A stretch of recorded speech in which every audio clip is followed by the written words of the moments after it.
Good morning.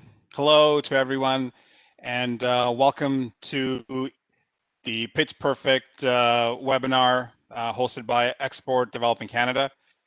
I'll be the host for today. My name is Sharik Aklak, and we have put together an excellent program to really help Canadian companies really learn from two of the experts from the industry that will be helping present the topic of how to deliver a pitch that would really get a potential buyer excited about the company solution and really help you move through the sales cycle.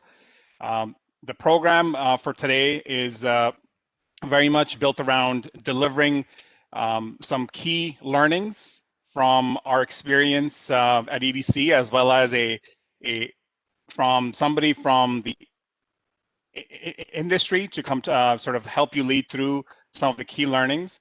So we're going to first do a little bit of quick introductions, and then followed by I'll provide a bit of a background about EDC and specifically the global trade team as to exactly the program that the global trade team has around business connection. And then we're going to talk about what is the buyer really interested in, what gets buyer attention, and then we will bring in somebody from the industry to talk about how they deliver their pitch and focus on critical areas as well as how to deliver a winning pitch. We have dedicated 15 minutes towards the end of the program for Q&A. So this will be your opportunity to ask any type of questions. If you have specific questions around what you should focus on, please feel free to type in your question in the chat function. Please select the EDC moderator when you're entering your question, and the question will come to me. And I will read the questions out. And if you feel like you want to ask a follow-up question, please let me know. Just put it in the chat function, and we'll give you the opportunity to ask your question directly off our panelist. Next slide. So my name is Sharik Aklak. I'm one of the global trade directors at EDC. I cover the area of oil and gas as well as clean energy, building around understanding the Canadian capabilities. As well as on the panel, we have Andrea Gaunt. Andrea has over 20 years of experience working in the mining sector, working closely with international mining companies to fully understand their procurement needs in order to introduce into the global supply chain relevant and innovative Canadian exporters. Andrea works closely with partners and leads on key matchmaking initiatives internationally between Canadian suppliers and international mining companies with the objective of helping Canadian exporters grow their international sales. We also have on the panel David Van Claveren. David is a VP of Global Sales at H2 Tech, which is a global representative of Dynacert. David has more than 25 years of experience in business development, operations, and management, most recently in the carbon abatement technologies for mining and diesel power generation markets in America and Eurasia. He's also a serial entrepreneur with significant experience with government trade organizations in clean tech markets. Functional experience includes management, sales, marketing, operations, and finance, with a reputation for creating value by doing things differently, better, and more profitably. So for us, it's a great pleasure to have two individuals with tons of experience from the industry to help us deliver this whole concept of delivering a pitch. EDC, Export Development Canada, is Canada's export credit agency. We really have one mandate, which is to help Canadian companies of all sizes go, grow, and succeed beyond our borders. We focus on providing knowledge, finance, insurance, and connections. Next slide.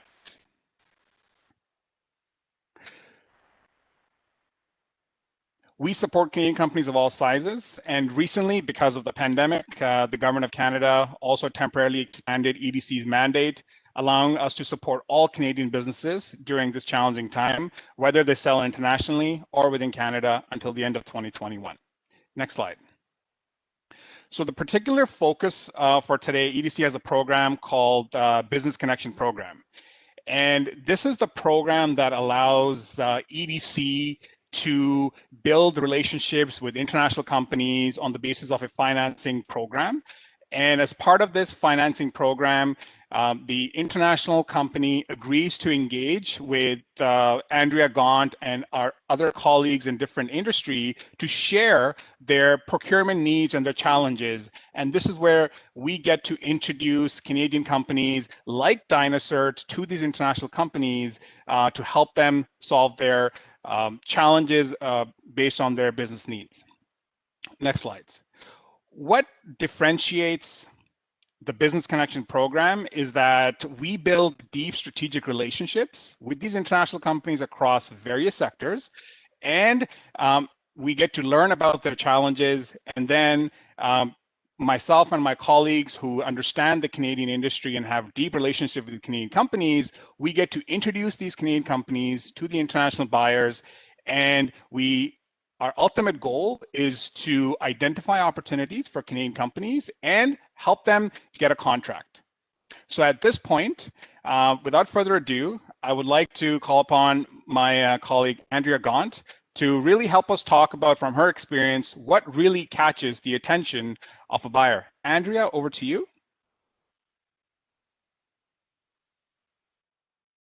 As Sherrick mentioned, I'm the Global Trade Director for mining at EDC.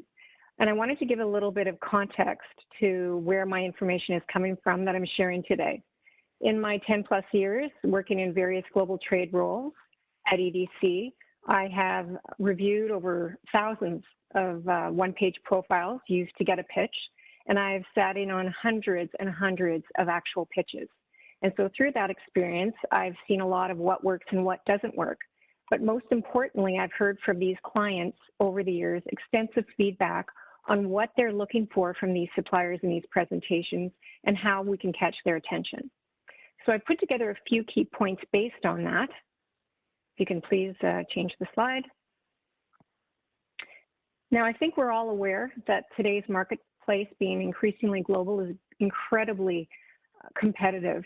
What I wasn't aware of was the extent that this is true. In fact, several of our clients have shared with me that they review and receive upwards of 2,000 profiles a month.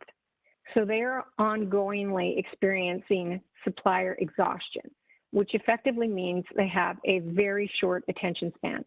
On top of that, many of them tell me that they're looking at reducing the number of qualified suppliers in their database. So they're even more rigorous about which suppliers they're actually going to consider. Another commonality that we see, regardless of sectors, is that most companies are looking for suppliers of product or services that are going to look at reducing their cost, improving their production or sales, or reducing the environmental footprint. So if you have a product or service that can effectively do that, you're in a good position. Certainly, we know that innovation is a key focus for many companies across multiple sectors. I've heard from my clients that COVID has only increased that focus for them, and they're speeding up innovative projects and initiatives more than ever. I think with respect to proof of concept, I don't think anything more needs to be said. They're simply looking at reducing their risks. The last point I'll touch on really has to do, I think, a bit of a Canadian approach of not wanting to be considered rude or too aggressive with some of these companies. What our suppliers tell us is that sometimes they have one key point of contact, and that's the point of contact that they will use exclusively. What our suppliers or clients tell us is that they should be taking advantage of each and every point of entry into the company simultaneously, because you never know where you're going to hit success. Next slide, please.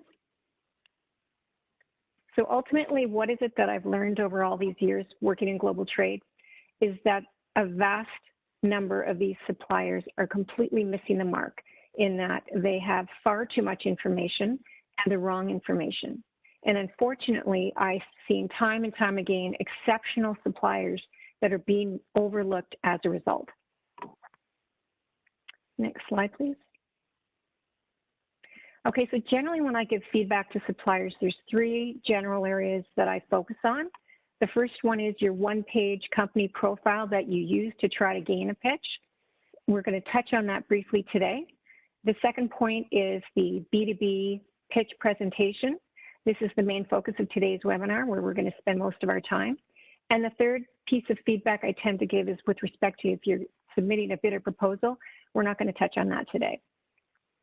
So let's move on to the next slide, please. Okay, I cannot tell you enough how important your one-page profile is. If you are not getting these pitches and you have a very solid product, competitively speaking, then there's a good chance it's because you're not hitting the mark on these one-page profiles. I would argue probably over 90% of these need significant work from the ones that I've seen. And we've talked about supplier exhaustion. You've got, in my opinion, about 10 seconds of their attention before they determine if they're going to move on or if your company warrants a bit of additional time that they're going to commit to reviewing. So you need to use your time wisely. My biggest feedback in general, whether it's a pitch or a one-pager, is you need to be concise, clear, and relevant. Effectively, there's really only about 6 or 8 key points that you should be making, and you can provide a little bit of context in each. First and foremost, you need to be able to adequately convey what your key benefit is. What do you do differently than your competitors, what your competitive advantage is. You also, if possible, should quantify that benefit with some level of metrics, be it a range or otherwise. You should try to connect the problem that they're having, which hopefully you know about, to the solution that you're proposing, and they're always interested in hearing about export experience, awards, and innovations. Those are the main points that you need to get across in a one-page profile. This is simply gate number 1.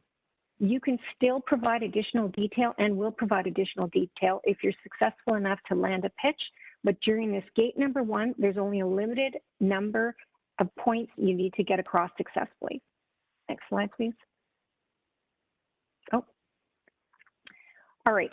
I want to actually, sorry, I'm going to move this over to David. I have, as I've said, reviewed these one-page profiles many, many times. I've been part of these pitches many, many times. And I have to tell you that one of the best presenters of a one-page profile that I've ever witnessed is David Van Claveren from Dinosaur at H2 Tech. He's a VP at H2 Tech, and he's simply one of the best. So he has been kind enough to join us today on this webinar and share a little bit of his insights on what he considers when he's doing this one-page profile. David, over to you. Thank you very much. That was a heck of a compliment. I didn't quite expect that. Yes, you get an extra special Christmas present. It's always a pleasure to work with EDC. And today to share my thoughts on the making your pitch as perfect as you can. So let's begin with that right away. And see if I'm going to get the controls. And I don't have any control. Okay, now I have control. So it all starts with a one-pager. As Andrea said, if you're not at the table, then you can't be effective. So what is the goal of the one-pager? It's to get that presentation. So when you're thinking about creating your one-pager, what are, now again, my navigation is not working, so.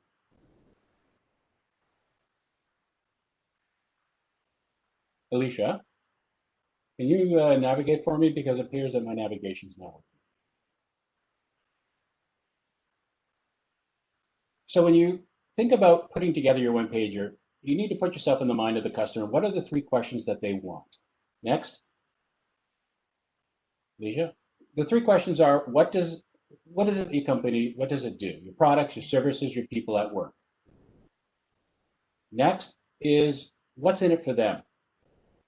This is your value proposition, the what and the magnitude. And thirdly, do they really care? So at the sector level, you want to be sure that you align your value proposition, articulate it in a way that aligns to current priorities in the industry. If you do this right, then next, the message, in my opinion, is on target.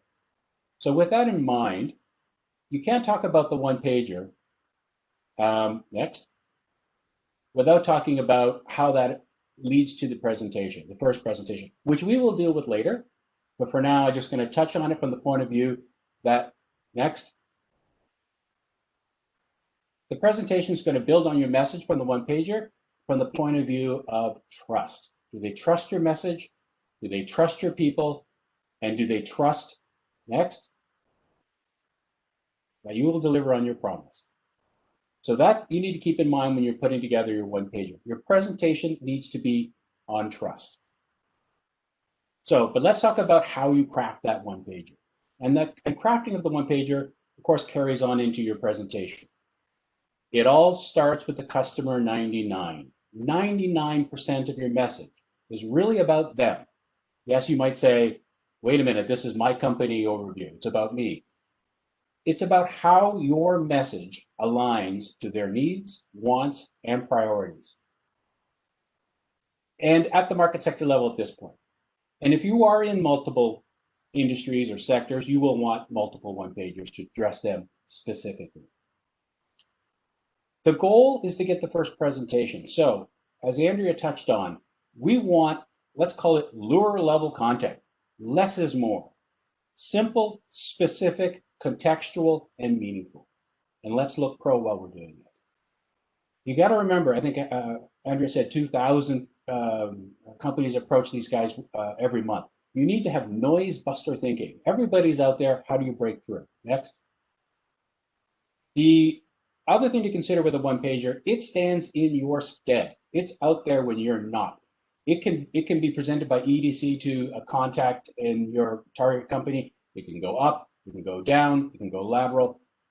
In the end, that one-pager needs to be digestible in under 3 minutes to anyone. And consider that all that more additional analysis, the due diligence, that can happen later, whether it's off your website or in some other fashion. That's not the focus of the one-pager. Next. The vendor one. So I've said 99% is about of the message is about your customer. What's the other one? It's the vendor. And quite frankly, you don't count so much at this point. Your mission, your vision, your goals, they just don't care at this stage. It's what's in it for me. So when you're crafting these things, remember that. Don't use, in my opinion, the overused and journal words like, we're super innovative, we're the best, the most creative. These are yawners. They're not about them. Don't waste your valuable real estate. Go on an adjective diet. So let's have a look at our one-pager from that point of view. Next. Simple, specific, contextual, and meaningful. When we craft this, we keep this in mind. Our goal, let's get a bite in under a minute. So let's just have a look at mine. I recognize this is going to look pretty small in some of your screens. But that said, let's go right to it. So when they look at ours on the right-hand side, we very quickly say, hydrogen for diesel engines. What for whom? In 2 sentences, we cover the ground, and then we move on to the value proposition. Save 15%. And be specific, $3.5 million. One mine operation with 40 Cat 793s can save $3.5 million. That's real and contextual, we'll get it. Next. So now we're talking about emissions. Another, what's in it for me? Addressing ESG in a real and meaningful way. Specific. Next. Third-party valuation.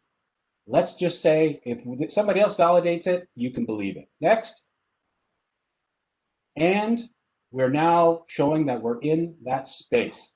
So that gives them the idea and credibility that if others in the industry are working with us, then they can believe it too. Next. The fast facts are just quick hits after the fact. This one-pager gets bounced around to a lot of different people. So here we are, real quick. Capital invested, 60 million. Market segments, applications, financial benefit, etc. And that's the one-pager. Next. Remember that in international markets, even if folks speak English, can handle English documents, take the time to customize. Next.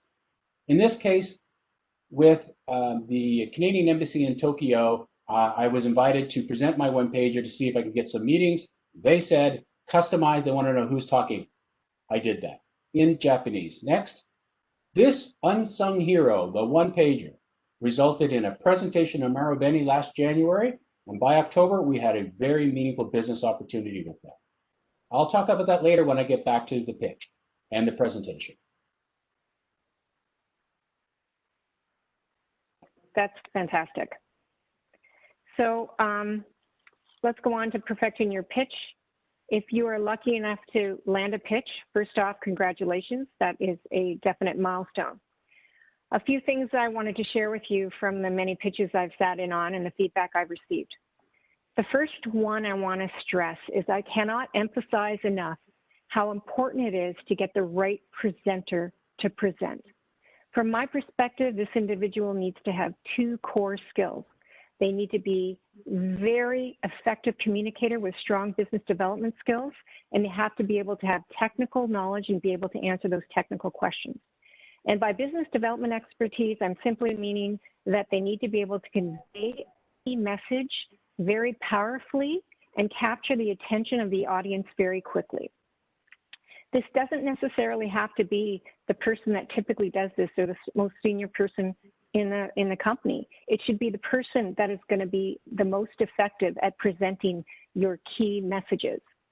The other thing I wanted to share is that's been worked very well for us in the last year, I want to say, is that on the last 70 plus pitches that I've sat in on in the last 3 months, notwithstanding that we know what the problem is and therefore the solution they're trying to share, so we've connected the dots, we found it very effective when the supplier will ask who they're presenting to if they could take a quick minute and share with them what area of the presentation they'd like to focus on. What are they looking at achieving at this presentation? It's far better to do that at the outset when you can readjust where you put your focus on during the presentation than to find out in the last few minutes during Q&A that you glossed over a few slides that really were where they wanted you to focus. So take full advantage of that. The other thing I want to share with you is your videos will not work. Your demo equipment will not work. You may not be able to connect. This happens, and unfortunately, it happens not infrequently. You need to stay calm and carry on. You should be able to seamlessly continue your presentation with or without your equipment, with or without your laptop. And sometimes the main speaker can't connect effectively. So you should have a plan B to have somebody that can carry on should that main speaker not be able to do it. There's nothing wrong with having 2 or 3 people as part of a presentation. Some can do the BD role of moderating and carrying the presentation, bringing in the technical people as needed with a plan B should that not work from technical reasons. Don't skip a beat. Next slide. All right. The most important part of your pitch is that you need to clearly enunciate what the benefits are of your product. You have to be able to say what sets you apart, why that sets you apart, and try as much as possible to prove it. So, you know, if you're saying you're one of the best ground radar companies, you know, you need to sort of say why you reduce costs. We reduce costs because we're the only company in the world that can go down to depths of 200 meters, that's 40 meters per hour.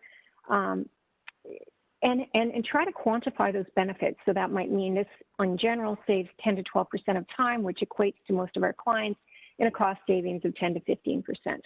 Prove it. They're looking for you to prove it. Do your homework.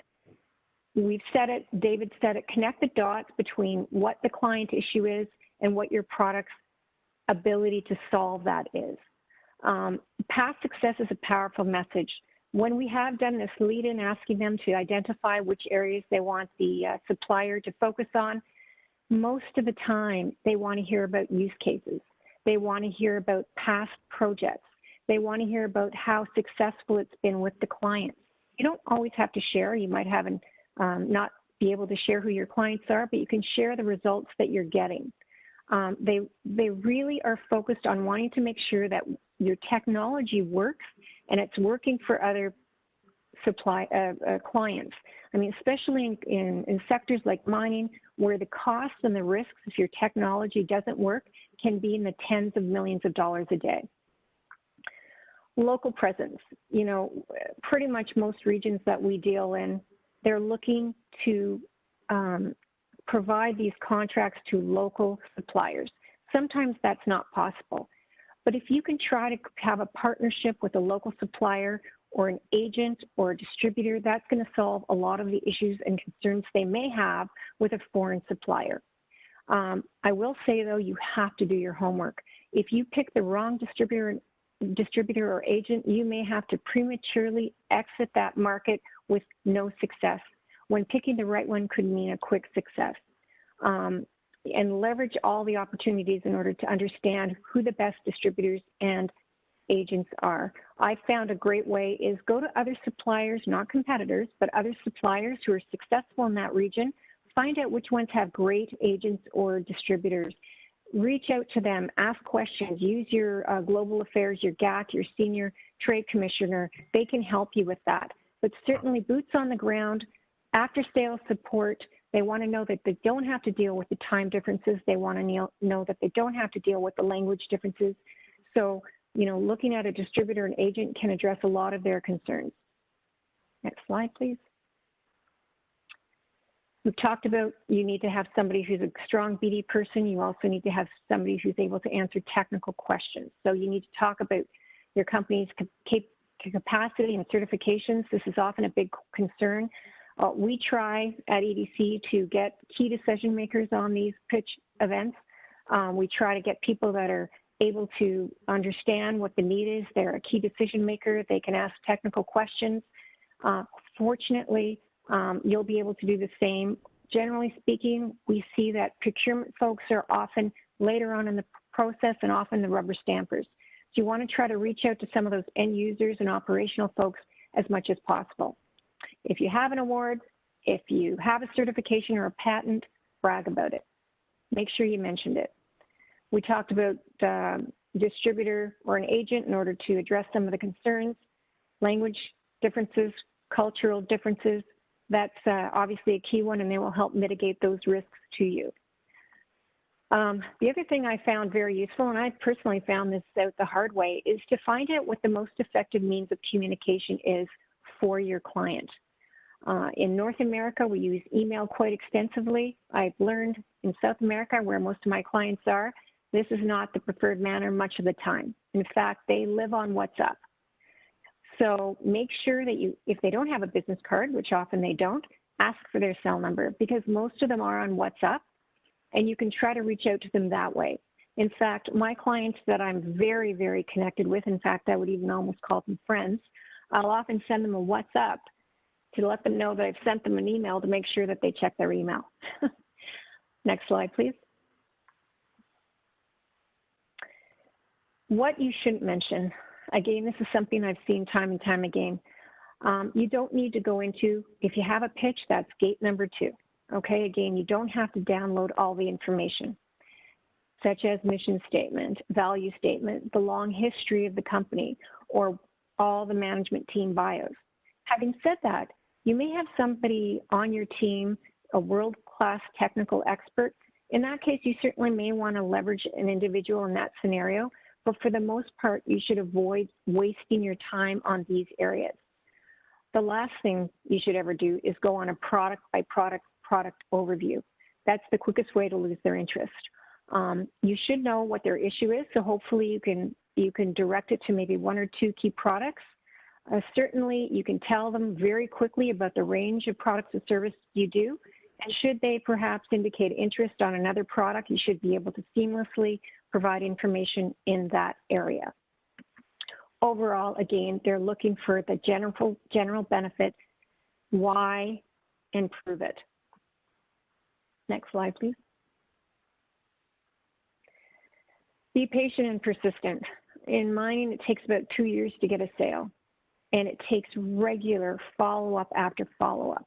Why? Because they want to know you're serious about them and you're serious about the market. Again, multiple points of entry through that, that you can get into that client, and don't give up. Again, Canadian way is we might follow up on an email 3 or 4 times, maybe call, but at that point we might throw in the towel. This is not the culture in a lot of regions around the world, such as South America. You know, you can reach out again and again, try to call, use WhatsApp, be more persistent, and don't give up. Now, on that note, I'm going to pass it back to David.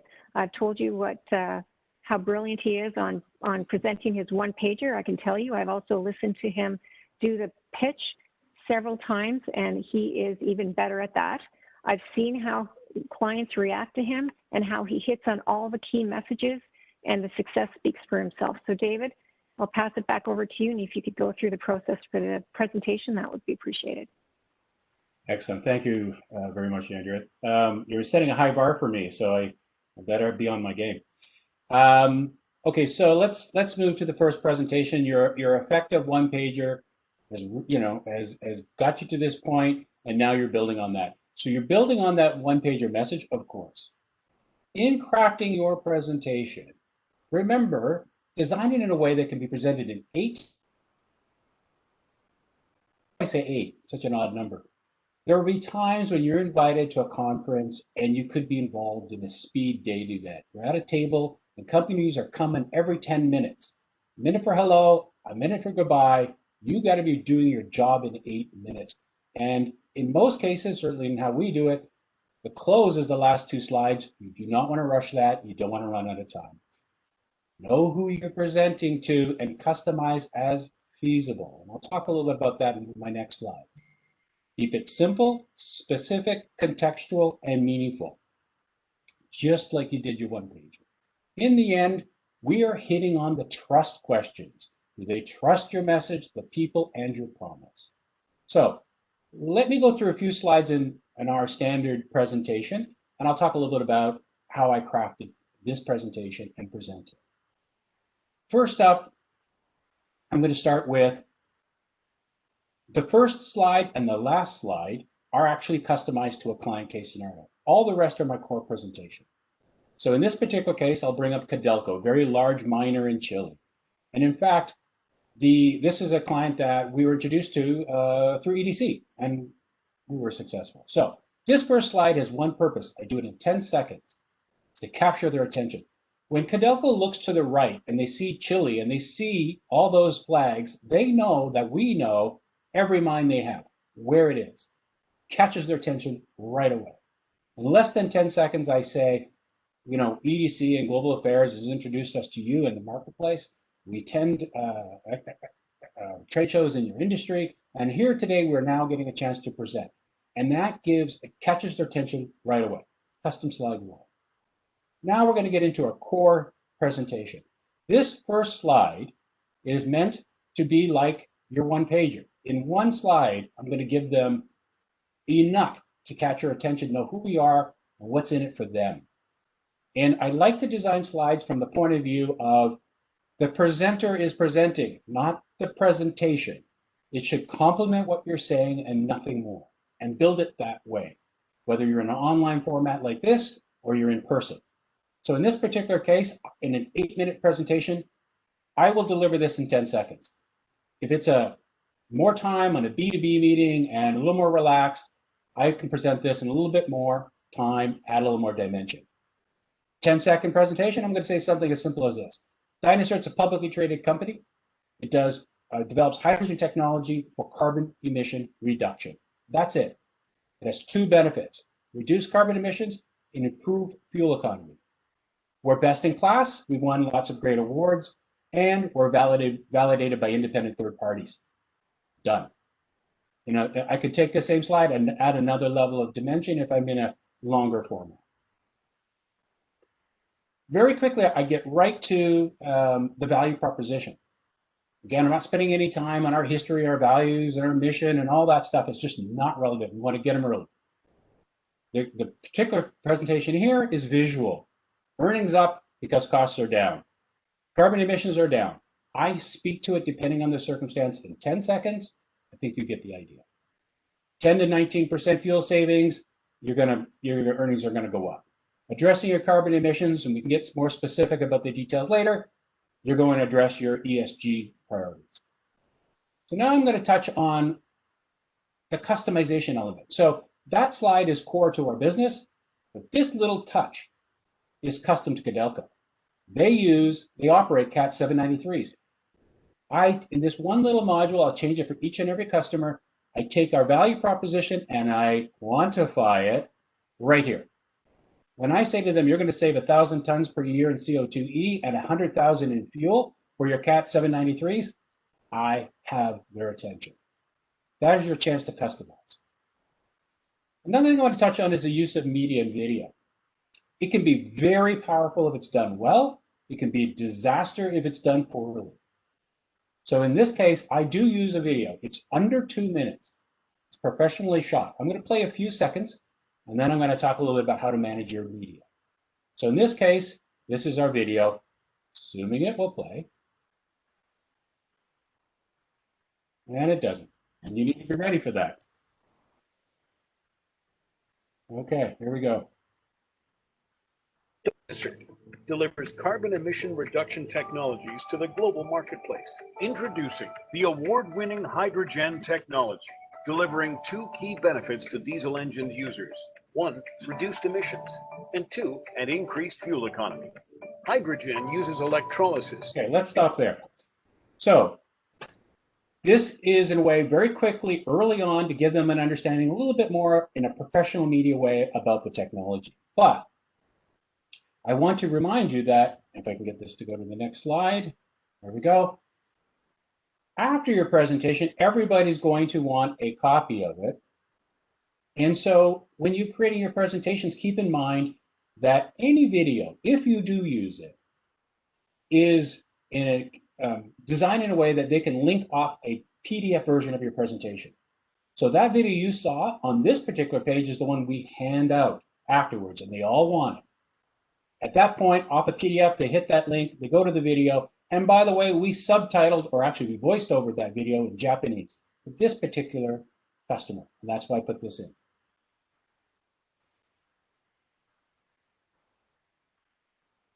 And touch a little bit more on the slides, and then I'm going to move to the close. Again, in all my slides, in this particular case, it's very visual. I want them to focus on me, though, and my words. I'm going to say we're in trucks, tractors, and buses. We moved into off-road, mines, and such. Generators and locomotives are coming. All diesel engines are good for our application. That's it. The slide is going to complement.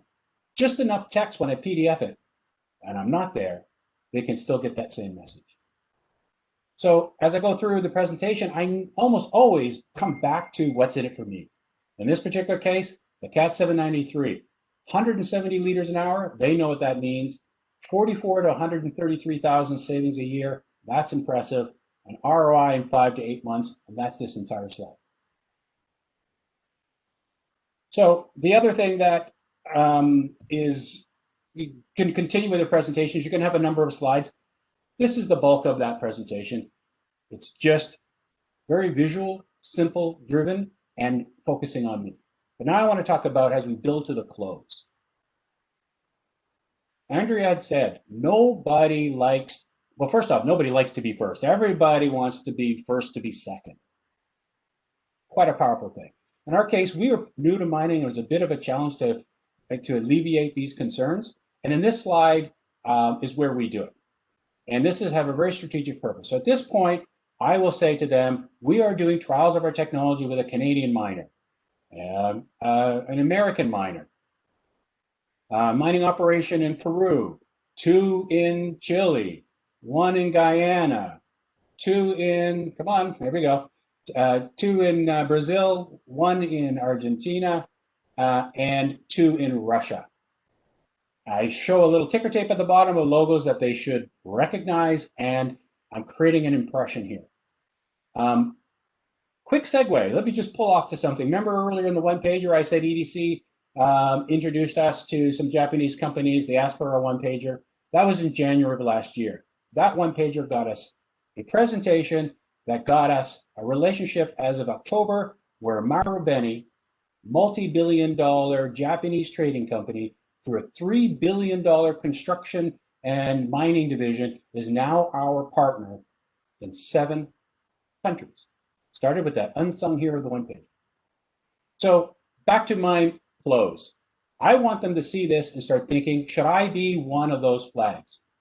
And now I'm going to show them how. And Andrea talked about that. Proof of concepts are great, especially for innovators, because innovators like us, we don't have a big track record. We're introducing our technology. In this case, bottom corner, or left corner, pick a mine, choose some equipment. 10 weeks later, we guarantee 5% or your money back. Seeing is believing is our story here. We can talk about this for 2 hours if we had to, but that's the message. And where does that lead? To my final slide, which is the other custom slide. It obviously looks a lot like the first slide. It is their chili and all their minds. And I very quickly at this point, now at the end of my presentation, I'm going to discuss, or at least say, hey guys, where do we start? And that's going to move, after a presentation, you move into a Q&A. I want to be talking in the Q&A about, do we do a trial in ministrales or el cliente? That's what we try to do at the end of our presentation. So let me wrap this up with a little bit of a bow. The effective one-pager in the first presentation, all about nailing that first important pitch, begins, I should say, with the one-pager. Let's have it on target. It answers the 3 questions. What do you do? What's in it for them? And why should they care? That successfully will get you that first presentation. And now we're really using the same message, but we're working on trust. Can they trust that message? Can they trust the people? Do they trust that you will deliver? If you do that well, you're going to now enter into discussions and negotiations. And that's the basis of getting your customer on board. And so as they say, and away you go. And that's how those are my views, for what it's worth, on pitching perfect and getting customers.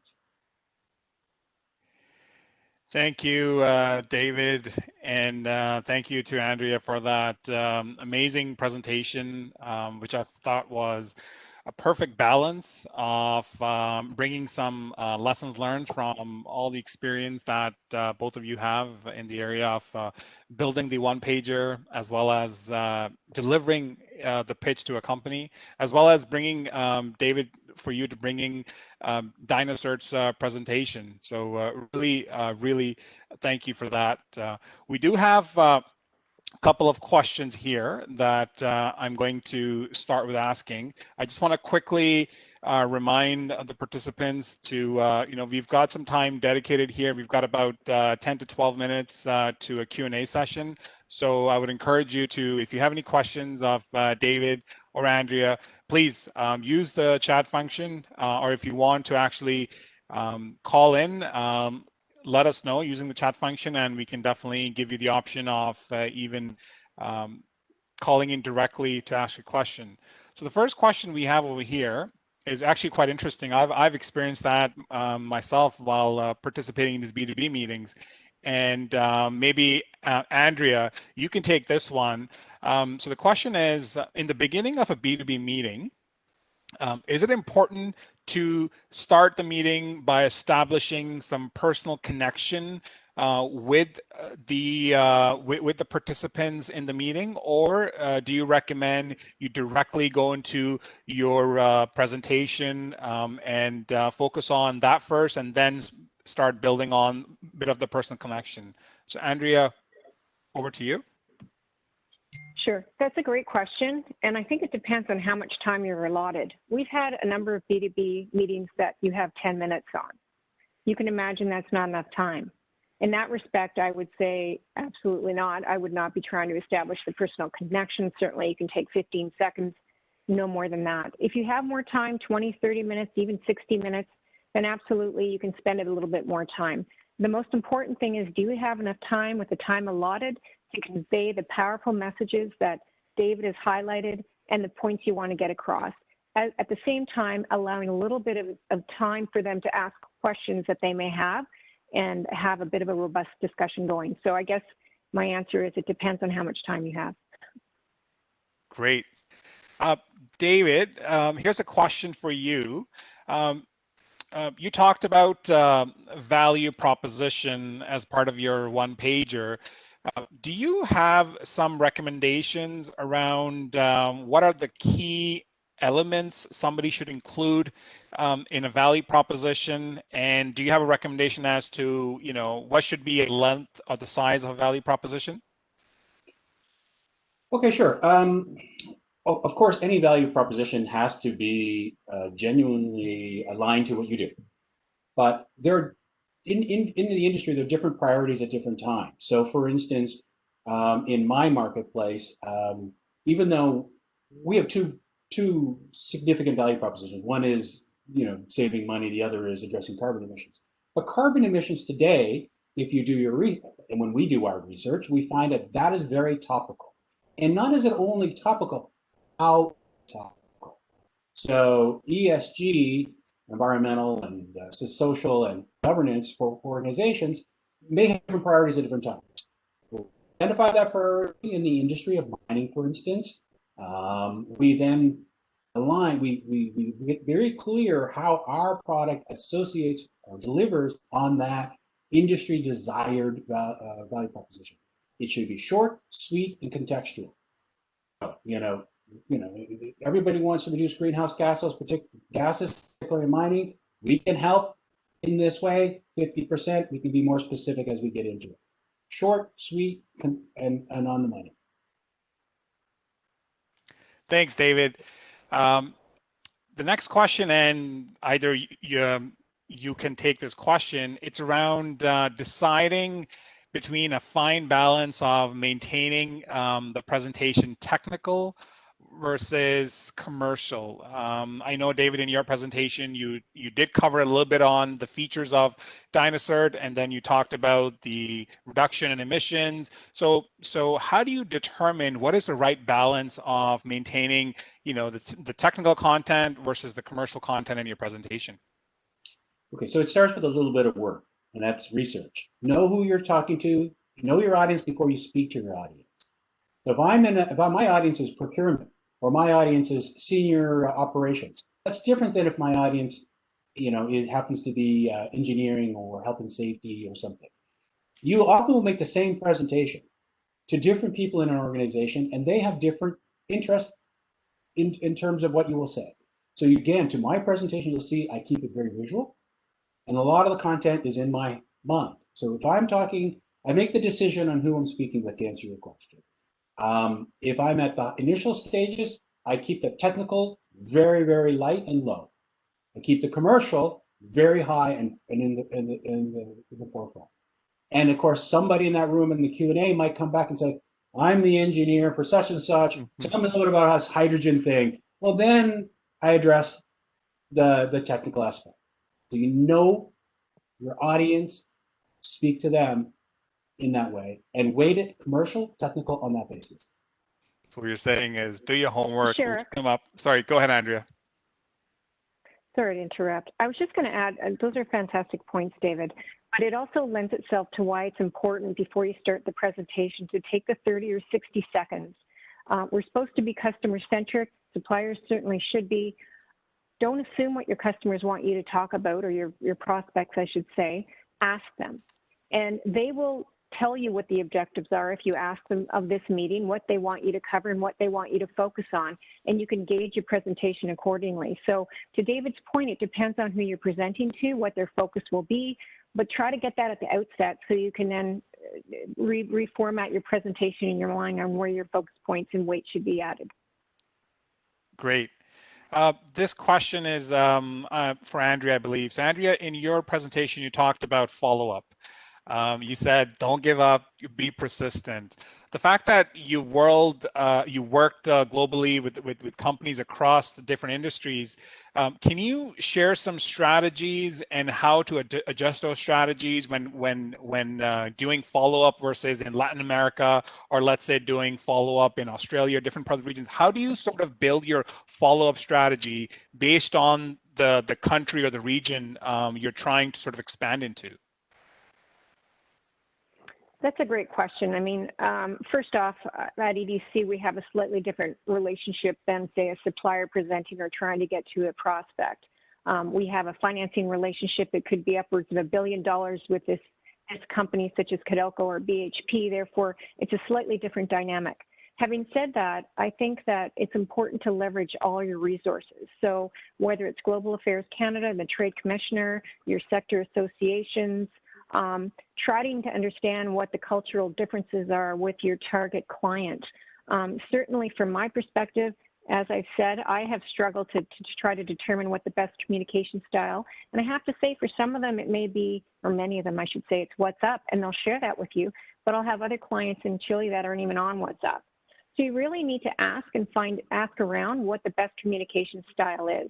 I still, chuckle at how difficult it is to send an email. And again, even on my best clients, I might have to send them 2 or 3 reminders on an email to get back to me, or send them a WhatsApp. So I would say leverage all your resources to find out, but from one company to another, their style may be very different. So a bit of it is trial and error, but leverage, leverage, leverage.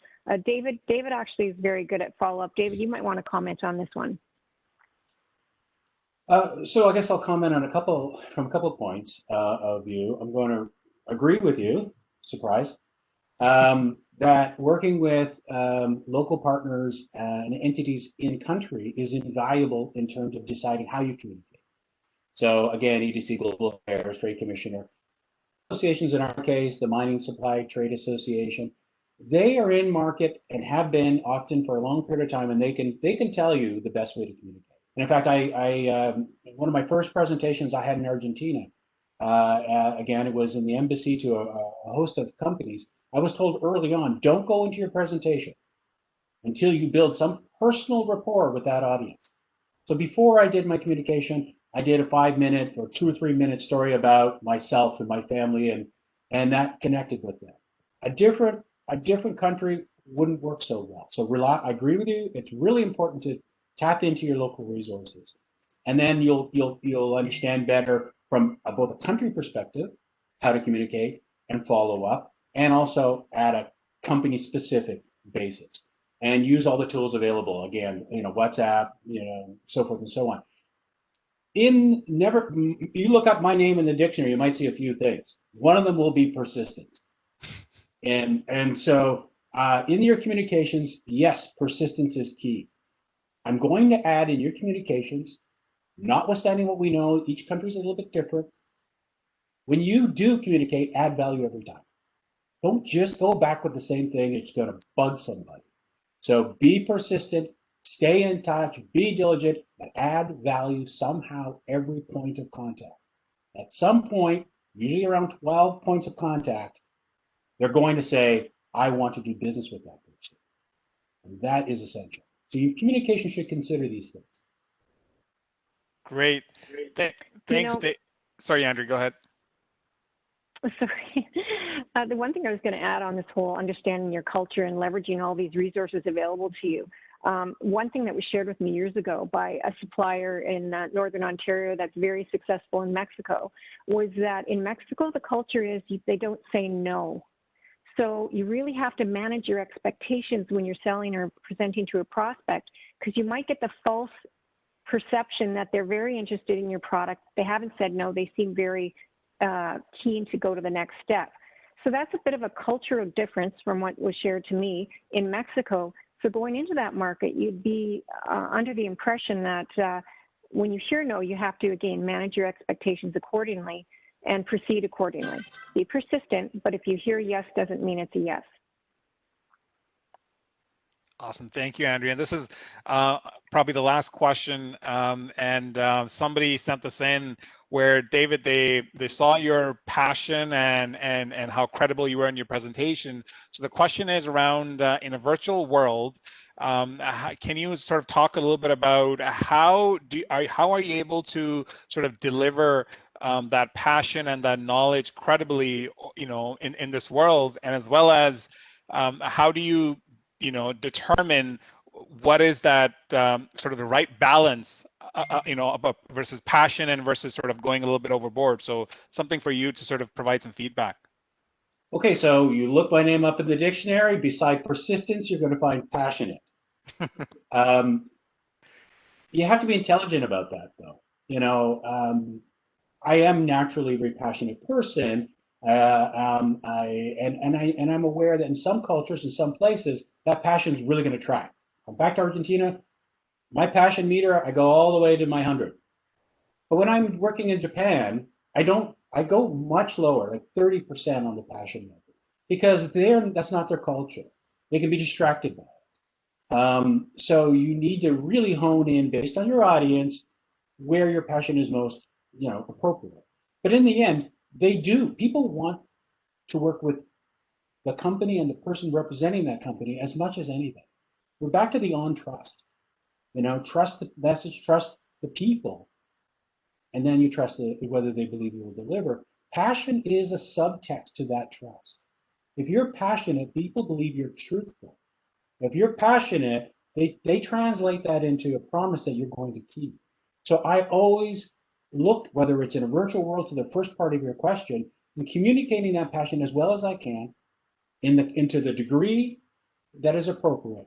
But it's always there because it's an essential subtext to trust, which is the critical factor for choosing to do business with somebody.